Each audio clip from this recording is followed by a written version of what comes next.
Welcome to Prepared for Parenthood, the podcast for hopeful, expectant, and new parents with little ones up to age 5, as well as the professionals who work with them. I'm your host, Dr. Stephanie Duger, a psychotherapist, author, educator, parent coach, and married mother of 2.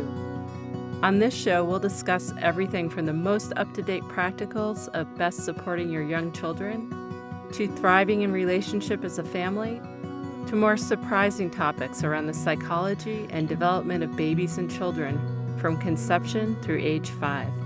So sit back, relax, and enjoy. I'm thrilled to have you here today.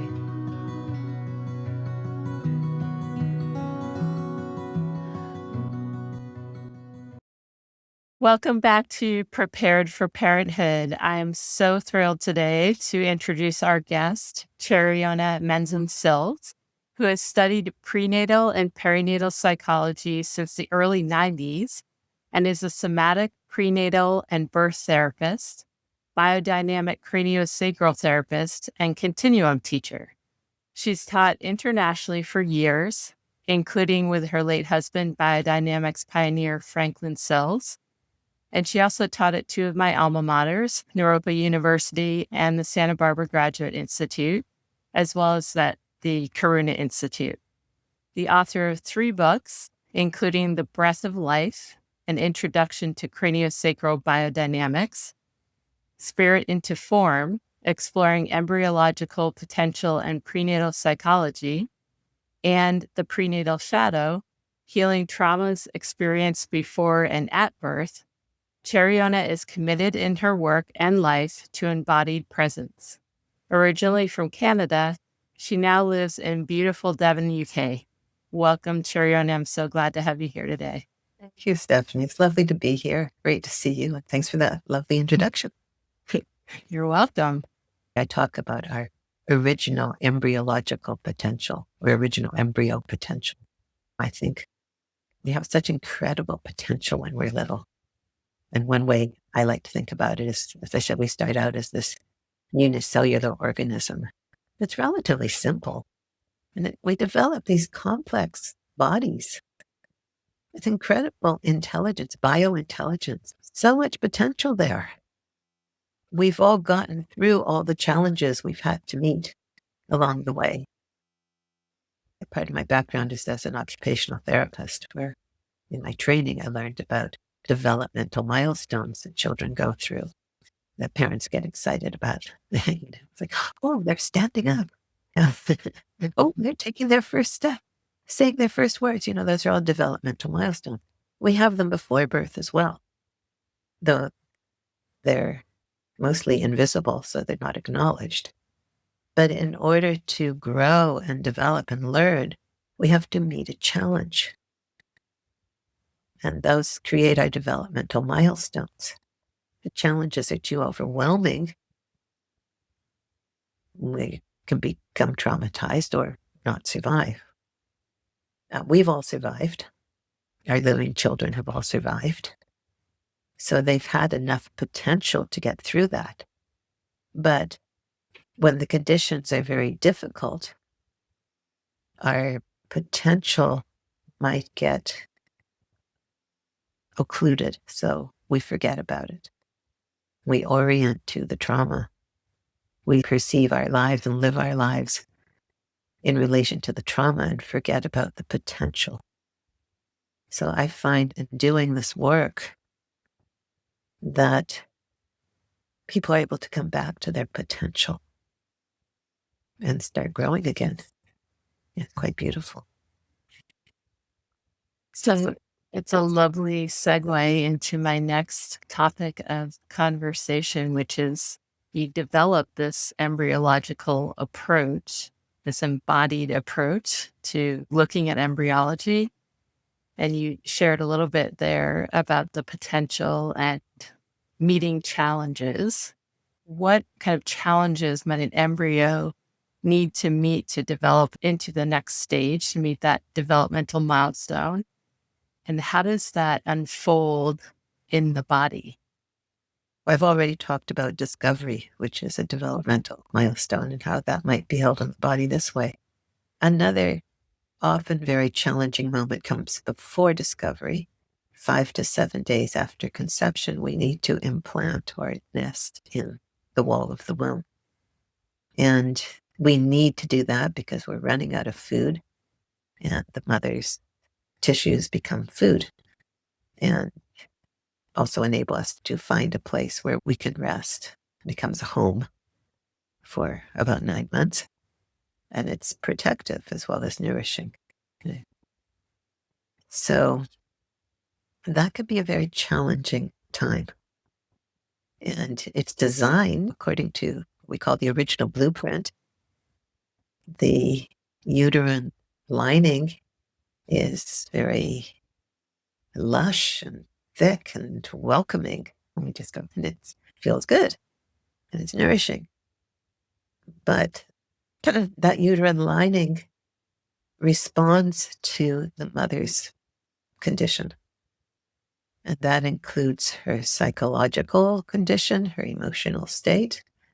If she's very stressed or very supported, what her relationship is like, responds to her diet, responds to her environment. Maybe there's a lot of pollution. Maybe she's having to commute through a lot of traffic or a subway, metro, back and forth to work, or she's spending all her time on computers, which probably isn't healthy for anybody. But all of those things can affect her nervous system. It can affect her hormones and the lining of her womb, as well as her attitude towards being pregnant, towards being a woman, towards her own body. If she might have trauma in her past, where there might be ancestral trauma, like maybe her mother or grandmother had some trauma, that can also be affecting the state of the wall of her womb. So there are many, many different factors that can come into it, but that lining may not be so welcoming. And I use myself as an example because it's just so obvious in my life. First of all, my mother was very outspoken about wanting children, but she already had a child, and my father was mentally ill, and I think that was becoming more and more obvious. I think unconsciously, maybe she wanted a child, but there was another level which she was already overwhelmed. And she also hated being fat. And guess what happens when you're pregnant? And she basically hated her body. So my experience of implantation was like hitting a concrete wall. I must have been really determined to be here because it was really hard work. And I survived. I made it. Many babies don't make it. That's a time when it's very common to lose a twin. And that's one of the traumas that can happen before birth. That unfortunately is very, very common to have lost a twin. It often happens around the time of implantation. I did lose a twin, but it was a bit later. But for me, how I saw that playing out in my life is that it was difficult for me to settle into a home. Back in the days when everything wasn't digital and we had these address books that you'd to write in, my friends would complain to me that I filled up their entire address book because I moved constantly. And it was like trying to find a place to implant, and nothing felt safe or welcoming. That wasn't a conscious thing at all. I realized that later when I did my pre and perinatal therapy work. I did the same thing with relationships. So they never lasted very long. And it was quite remarkable to me. I was actually on my own for 11 years before I met Franklin, my dear late husband, who I was with for 17 years and would still be with. Well, I'm still with him. He's not here in body. But I've also lived in this same house for 16 years now. And it's totally unheard of for me Before I got together with Franklin, I was on my own for 11 years, and I just really dove into my healing work. I had started it before that, but I did so much healing in that time. I think it made me capable of being able to actually settle into a relationship and settle into a home. So I've been planted. And, interestingly, I've been planted in a country I wasn't born in, bounced around. So that's not unusual for people who have had implantation trauma. And it can be difficult also because implantation is like the baby's first physical contact with the mother. You're actually making physical contact with the lining of her womb. And the relationship has started already between mother and baby, but it's like it comes to another level of manifestation at that point. And so if they don't feel safe or they don't feel welcomed, that can affect their relationships for life and their attachment style. Are they able to be securely attached? Or are they able to bond with the mother? It took me 50 years to bond with my mother. A lot of hard work on my part to get to that point. That was reinforced by the anesthesia at birth and the separation at birth. But I believe part of that was from the implantation challenge, where I couldn't find her welcome. And so there was no relationship. It didn't feel like relationship. So I tended to live that. And I use myself as an example because I'm a good example of it. I've seen it in so many people. So, Cherionna, a lot of our listeners are expectant and new parents. And I always want to be very sensitive around what they might be feeling and worried about. And I always want to kind of bubble wrap pregnant people and provide the least stressful experience possible for them as they're moving into having a baby and those first months and years after having a baby. What kind of hope and advice might you provide for our listeners around, okay, all of these things can happen and you may not even realize that they're happening. And I want to leave you with this information that it's going to be okay, that these things can be repaired. What would you share for them? Yeah, it's so important.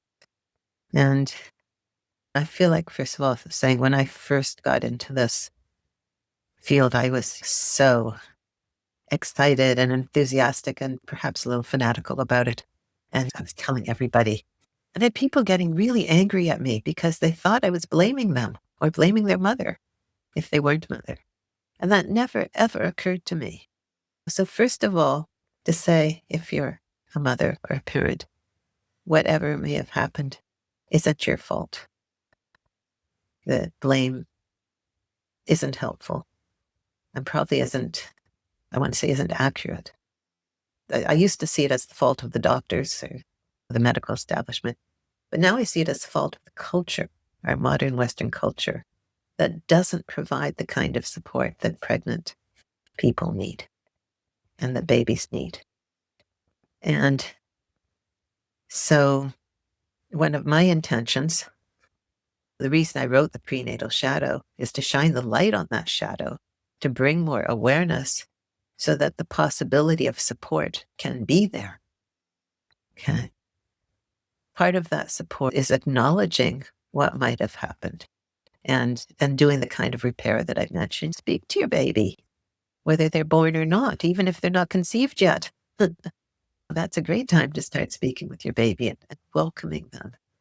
And if you feel like you're not capable of welcoming them or feeling good about them, then I really encourage you to find some support. Good therapy support if possible. Take rooms around if you can, or find a therapist who knows about this kind of thing, or it may be a birth practitioner who knows about this kind of thing. Someone or some people who can support you.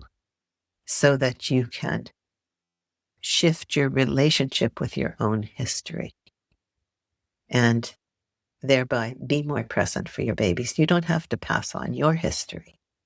That's, to me, perhaps the greatest challenge, danger of shadow is that when we're not aware, we tend to unconsciously pass on our history. So the fact that you're here at this podcast, you've already taken a step, even if this is the very first step you've ever taken in that direction, because you already have more awareness. And please have compassion for yourselves. So I firmly believe we all do our best, that every parent does their best. And we may be limited by ignorance. That doesn't make us bad people. That makes us people who have the potential to learn more and perhaps to heal more. So there's always potential. And when you're coming from that place of wanting to heal, of wanting to, I talk about orienting to the original potential. So just believing that it's there, recognizing there, even if whatever trauma might have been in the past is haunting you, the potential's still there. Coming back to love. What babies need is welcome and love. They're not necessarily separate, loving welcome or welcoming love. What a great practice to keep coming back to our love. And if it's hard to find again, get support for that. That's about loving yourself, possibility of loving yourself, which can be incredibly healing. So I have great hope for you and for the next generation. I have one more question for you, Cherionna. So you have a thorough background in biodynamic craniosacral therapy. Can you share a little bit about how that work is helpful for expectant and new parents and their babies? Yeah, thank you. I love your question, Stephanie. Great questions. That can be another way to really get support in your own healing and also for your baby, even before they've been born, but also after they've been born. So if you're not familiar, biodynamic craniosacral therapy is a form of energetic hands-on work. Actually, it can even be done without hands-on because there's an energetic component to it. It comes out of osteopathy originally, but it's working with very subtle energetic rhythms that are pulsing through our bodies and helping to organize our tissues. One of the wonderful effects of cranial work, and especially biodynamic work, is that it's extremely settling. It helps our nervous system to settle. Where there's been trauma or big challenge, our nervous system tends to be quite upset. And it can either be in fight, flight, or in freeze and shut down. Either way, biodynamic work can support a settling of the nervous system so that healing can happen. One of the intentions of biodynamic work is to support the intelligence in your system to do what it knows how to do in terms of healing. It's just waiting for the opportunity. So the therapy provides a context that enables healing to happen. So your system knows what to do, but it might need some help to remember that. And because it's such gentle work, it's really wonderful for babies as well. And when I've done that work with mothers and babies, I usually have a hand on the mother and a hand on the baby. I have the baby on the mother's lap, or she might be lying down, but usually she's sitting. Because the mother is usually the greatest resource for the baby, helps the baby to feel safe and supported, to settle. But if the mother system is all jangled, the baby's going to reflect that. I have seen so often when babies are having trouble breastfeeding, for example, or settling or sleeping, I put a hand on the mother and help the mother to settle. That might be enough. The baby already settles just because they're in resonance with their mother. And if I also put a hand on the baby, they settle together, which is beautiful. And that can really support the whole bonding and attachment as well. Incredibly healing and such beautiful, beautiful work. You notice that I kind of slow down just talking about it because I like that. And babies love that. At least some aspect of all of us, I think, loves that. Beautiful. We've been speaking today with Cherionna Menzam Sills. She has studied prenatal and perinatal psychology for many, many years. Is a somatic prenatal and birth therapist, mostly retired, she shared, a biodynamic craniosacral therapist, and a continuum teacher. She's also the author of several amazing books. We're so thrilled to have had you here today, Cherionna. Thank you so much for sharing with our audience and for letting us in on some of the wisdom of all that you have learned over so many years. Can you please share how people might find out more about your work and resources? Yeah. So my website's best way to reach me is birthingyourlife.org. And I also have an online school, which is resourcingyourlife.org.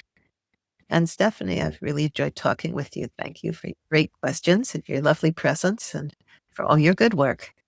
Thank you. Yeah, it's been a delight talking with you. Thanks so much, Cherionna. Thank you. Thank you so much for listening to the Prepared for Parenthood podcast today.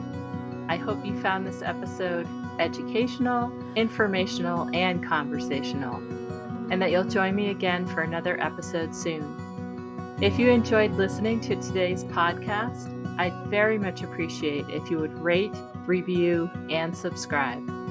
If you're interested in more information related to today's podcast, or are looking for parent coaching or courses, you can find my information in the show notes or online at preparedforparenthood.com.